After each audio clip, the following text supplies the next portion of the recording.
think the easiest way to remember punishment versus consequence is by asking yourself two questions. Number one, is it related to the behavior? And number two, is it teaching a skill? If the answer to both of those questions is yes, it's a consequence. If the answer is no, it's a punishment. So frustrating having to repeat yourself over and over again for these sorts of things.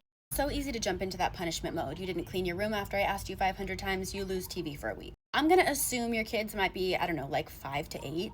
Punishment like that might work in the short term, okay? They might start remembering to clean up their room for the next few days. That punishment has absolutely nothing to do with the task that you're asking them to do. Losing TV for a week and having a clean room, they do not correlate, so it's not going to stick to them long term. Consequence has to match the behavior. Kid isn't putting their toys away, they're not cleaning up their room. Those toys that they didn't put away can go into like a rest bin or a timeout bin. This is just a basket or a space where these toys that they didn't clean up will sit for the next 24, 48 hours, 72 hours even, because they didn't clean it up. You didn't clean up your toys. The consequence is losing access to playing with those toys for a little bit.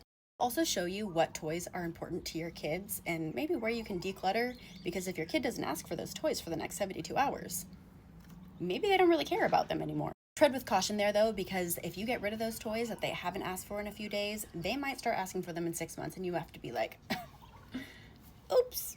The logical consequence is not being able to take out new toys until the ones that they initially took out are put away.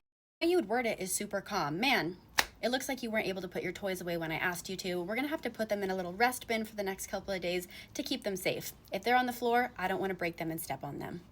Electricity one and the leaving the lights on, I would go about this in 2 different ways depending on the age. If they're younger, like 5, 6, 7 years old, I would start with a visual cue. Do a little art project together, make a visual cue in the rooms that they're constantly leaving lights on so that they remember, turn the lights off, save the planet, turn off the lights. I don't know, something cute, fun, exciting like that. Creating a leave the house checklist or sort of routine. What are the things that we do? We get our shoes on, we get our water bottles, we check all the rooms to make sure all the lights are off. Go with them, go through that checklist with them for the first couple of weeks until it becomes a routine and a habit. If they're a little bit older, 8, 9, 10 years old, you can start doing some real life consequences and teach them about money. Say something like, hey, lights use electricity and electricity costs money. If we forget to turn lights off, we're gonna have to put in a little bit more effort somewhere else to make up for it. We're giving them more chores. You have to do the dishes, you have to take the trash out, something like that.